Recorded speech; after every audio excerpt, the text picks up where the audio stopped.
welcome to another episode of Spritz of Wisdom. Let's begin like we do every single week with my sip of the week. These are my highs and lows of the previous week living here in South Italy. Beginning with the highs, first high from the previous week is that I finally launched my website for my online community, the Aperitivo Lounge. I feel like I've built this a little bit backwards in the sense that I focused so much on building the community first of all. Then I talked about it kind of within my Ms. Britaly website, but now it finally has its own website, which explains a little bit better what is inside the community and how existing members are finding it. So I'll link it up here if you're watching this on YouTube and down below in the show notes on whatever platform you are listening to or watching this on. So I'm really, really happy about that. I feel really organized, double Virgo in me for sure, but it feels good to have a dedicated place to direct people to rather than just straight to the landing page to join the community. You know, people need to understand things a little bit more before they decide whether or not it is the place for them. But I'm really, really happy about that. Second high of the past week has been the fact that I've been enjoying making matchas. Now, I have kind of understood this whole matcha trend, shall I say, because I think it has become quite a trend on social media. I've been watching it for some time, but I've never really been that interested in it. And then I started to see a particular brand, a UK matcha tea company brand called Perfect Ted, popping up all over my feed from people that I follow back in the UK. And they were all raving about this particular type of matcha. And I was like, I really want to try it. And I managed to get hold of it here in Italy. And it is incredible. Oh my goodness. Like I've gone to town. I've bought the little kit so that I can properly make the matcha like the traditional way, the way it's meant to be made. And it is amazing. And I have to be honest with you, I've definitely reduced my coffee consumption since I've started drinking matcha. I typically might have one coffee in the morning and then a matcha in the afternoon, and that's it. Or other days I'll have a cup of tea in the morning, a matcha in the afternoon. So I'm really, really happy. And I feel like it kind of ties into going through different stages in your life and something working for you at one point, but it not working for you at others. I was starting to find that with coffee, I would hit a wall in the afternoon. So I'd have a cup of coffee, a little espresso before I restarted work in the afternoon. And then I would always find that I'd hit a wall like 3 o'clock, 4 o'clock, I'd feel really tired again because of course the caffeine has worn off. But with matcha, I just feel like completely energized all afternoon. It sustains me for so much longer. And so I feel like this is the matcha era for me. Absolutely. I still love a coffee. Of course, I live in the country where coffee is at its best, but I just feel that like my drinking tastes are changing because maybe what worked for me when I first started here, because I wasn't a coffee drinker when I moved to Italy, I was really just a tea drinker. Having that coffee at the beginning was something new for my body. And so, you know, for a few years, it felt really good.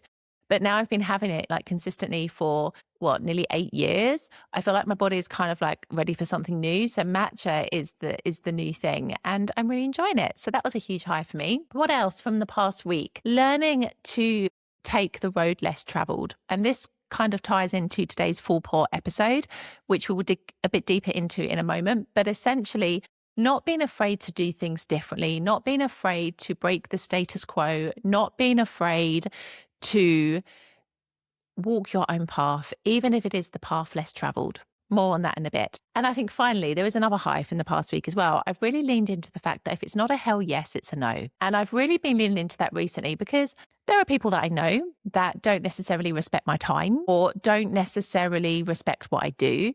And so why am I saying yes to these people when they ask something of me? I should be saying no. And so there's something in me this year, as we enter the year of the horse, there's an energy this year where I'm like, that's it. If I don't 100% want to do something, I'm going to say no.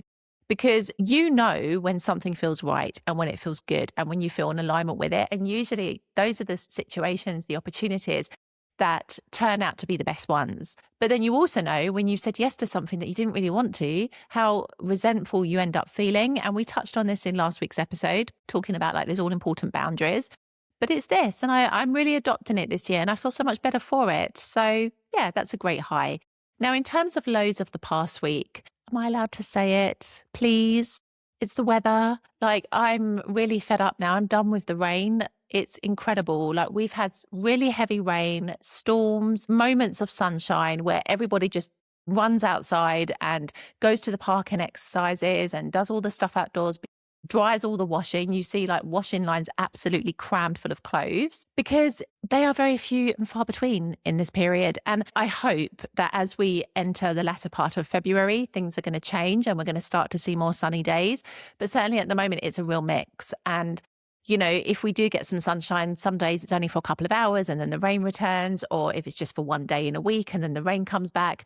It's been so bleak. And I didn't realize how impacted I am by the weather. Because people will be like, oh, you must be used to it coming from London. Yeah, but I left London. I left London because I didn't really enjoy that weather either. Like, of course, it wasn't the only reason I moved to Italy, but, like that was a factor. Like the weather in London is just depressing most of the time. So I've come here and really like in the last couple of months, it's been very similar, but I do think it is a little bit extreme this year. Like, we had Cyclone Harry that hit Sicily in January and just various other like extreme weather events that have happened in the past few weeks that are not really as normal at this time of year. So I feel like it's a bit of a thing that's quite unique to 2026, but still, it's a lot of rain and I'm kind of done with it. I want the sunshine, and trust me, I'm not going to complain this year when it gets really hot or when the sun is out for lots of days, because I shall remember these months. I shall play back this episode to myself if I'm ever tempted. Okay, let's move into the full pour of today's episode. And today we're talking about taking the path less traveled and not being the same as everybody else. And I think this can play out in lots of different ways. But of course, I'm linking it to what I'm experiencing at the moment and how I'm feeling about things. Because as I'm sure you are all very well rehearsed in, I have a YouTube channel, Ms. Britaly. This YouTube channel has gone through many different evolutions since I started it 5 years ago. It started out as me kind of showing Italy to the world, really, and kind of, exploring different parts of Italy and talking about life here. And at that point, I think my audience was really split. It was split between tourists and people who were interested in potentially moving here. It's over time evolved more into focusing towards people who want to live here, because I realized I had to make a decision. It's not possible to really cater to both audiences through the same content. And then I've dabbled and experimented a little bit, talking about things that really mean something to me, like reading and mindset and personal development and stuff like this. And now I feel I'm about to pivot again, because I did something that I've been meaning to do for a long time. So I educate myself a lot with the University of YouTube, and quite a few of the really successful content creators that I follow have recommended having a second account on YouTube that you don't necessarily watch any of your own personal videos that you enjoy watching on, but you keep it purely for research. And the idea is that you train the algorithm on that account to show you the content related to your niche. Now, up to now, I had been using one channel to do all of this on, and I think it was confusing the algorithm a little bit. Whereas now, as of yesterday, actually, I only started this yesterday, I have a separate channel, and it's a great way for me to understand what people within my niche are talking about, the kind of content that they're producing, not for me to copy, but for me to understand where there are gaps. What are the things that people are not talking about, which people really should know about? What are the same things that are being recorded and spoken about, and where can we differ from that? And I think it's really interesting to do this. And I've already noticed some patterns as well, because I have to be honest with you, talking about life in Italy, it's quite a saturated market. You might not consider it to be, but it is. There are lots of content creators that all kind of repeat the same rhetoric. A lot of moving to Italy content, especially, is about like, this is what you must do, 1, 2, 3, 4, 5, like a checklist. But I have always maintained that moving to Italy is very much a holistic process. This is the whole reason why I created my community, because I didn't want people to just go through the motions like I did when I moved here, make sure everything is all done, and then end up dealing with the other aspects that kick in once you've finalized all your bureaucracy and you've got your life in order. And, I'm talking about things like mental health issues or kind of feelings of loneliness, or, like there are so many other things that can kick in that are not directly related to a checklist.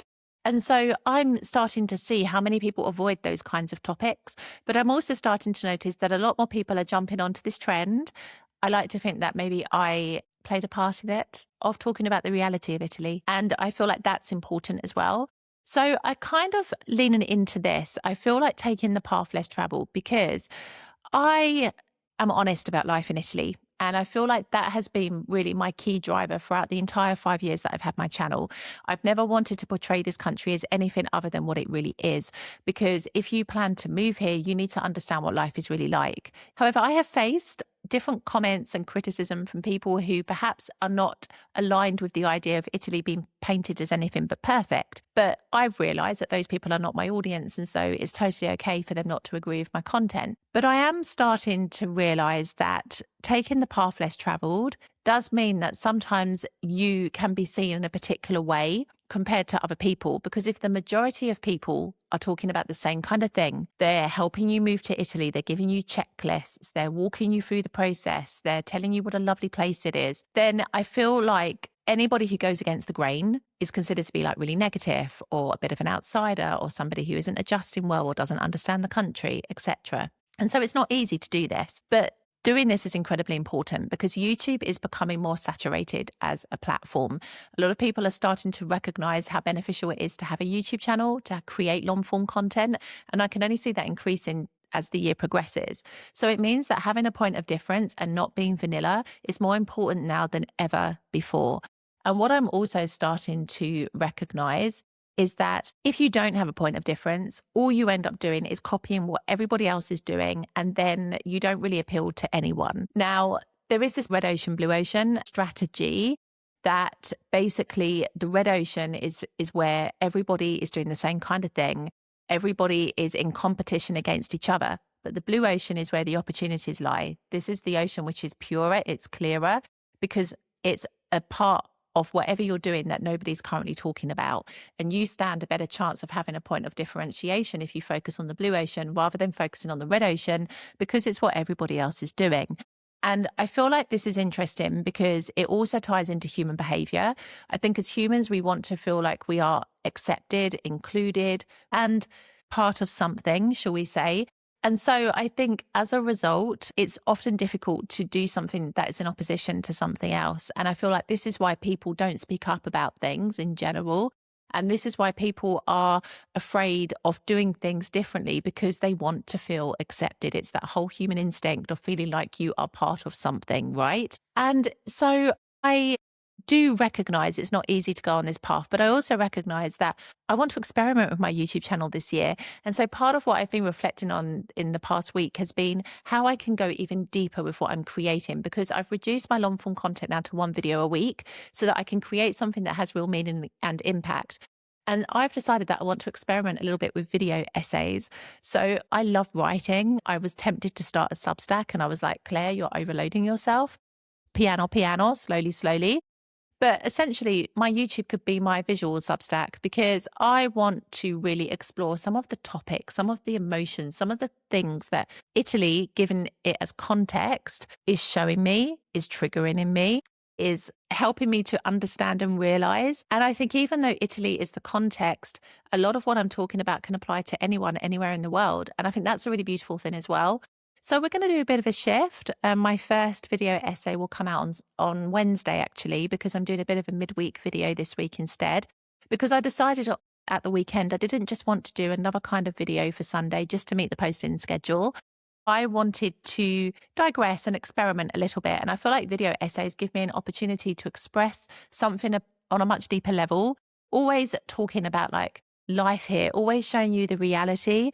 But you see all those facts and figures and information that you need, well, you can get it within my community if you want to join my community, because I also teach you everything else in this community that is going to help you to settle into life here. But also like through my other content, through my Instagram, I talk about some of the things that you need to pay attention to, but I want to use my YouTube channel as an expression of myself, the kinds of thoughts and feelings I have living here in Italy, what Italy shows me, and not make it such an educational based channel, because I don't want to be known as the Italy YouTuber. I want to be known as somebody who explores topics that people think about but don't know how to express, or consider but don't know like how to talk about it. And a lot of them are all based around life in Italy. And so this is where I'm going to go for a little bit with my YouTube channel. And I'm excited by this because I think that it gives me an opportunity to be more reflective than ever before and to stay true to the kind of content that I want to produce. But also, I think the problem with education-based channels, especially as we go through 2026, are that they're going to be easily replaceable. And like, this is the thing, like we can easily go to ChatGPT, Perplexity, any of the AI search engines, and we can ask the questions that we need to know. I mean, like ChatGPT can literally create you a program of how to move to Italy. And so I think that educational based content at some point will become replaceable. What isn't going to become replaceable is the human touch, the human connection, those kinds of human experiences that are outside of the educational realm. And so I feel like that's what I'm leaning into. It's the path less traveled for a reason, but I think it's a good one.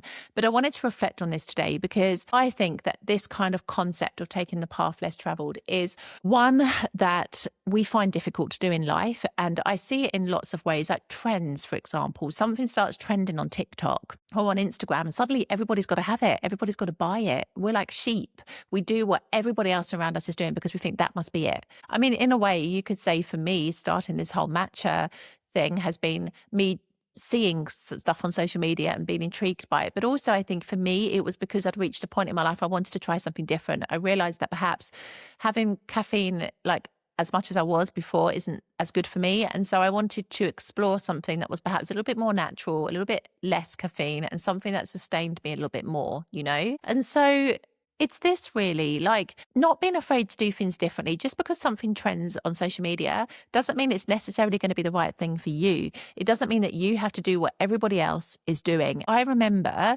a couple of years ago, I went to Google's head office in London for a big YouTube event. It was amazing. I had such a great time.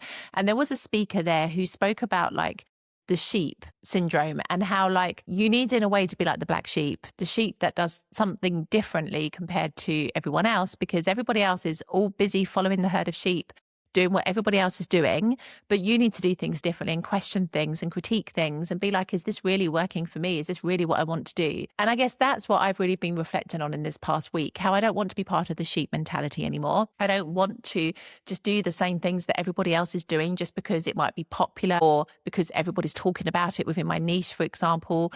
I want to explore things that perhaps we may not even have considered, you know, like I want to create content that makes people think. And this is not necessarily stuff that's going to go viral, but virality is not my priority. My priority is to grow an audience of people who are like intelligently asking themselves if Italy is the right country for them and educating themselves on so many different levels, not just the checkbox exercise that we spoke about before, but the emotional aspects and the other things that come into play when you're thinking of moving to Italy. So these are my thoughts. And I guess my chin chin for you this week is, how can you do things differently in your life? Like, how can you go against the grain a bit? How can you kind of buck the trend of what's going on around you? Take the path less traveled. You know, maybe even your decision to move to Italy is that, like, you're going against what everybody else is telling you. Lean into that sometimes. I think, of course, every decision you make in life has to be considered. It has to be the right decision for you. It has to be healthy and beneficial. But I also think that you have to be willing to do things that other people are not willing to do and experiment and try things in your life so that you have experiences to talk about and not just do the same cookie cutter life that everybody has. You know, I feel it's this.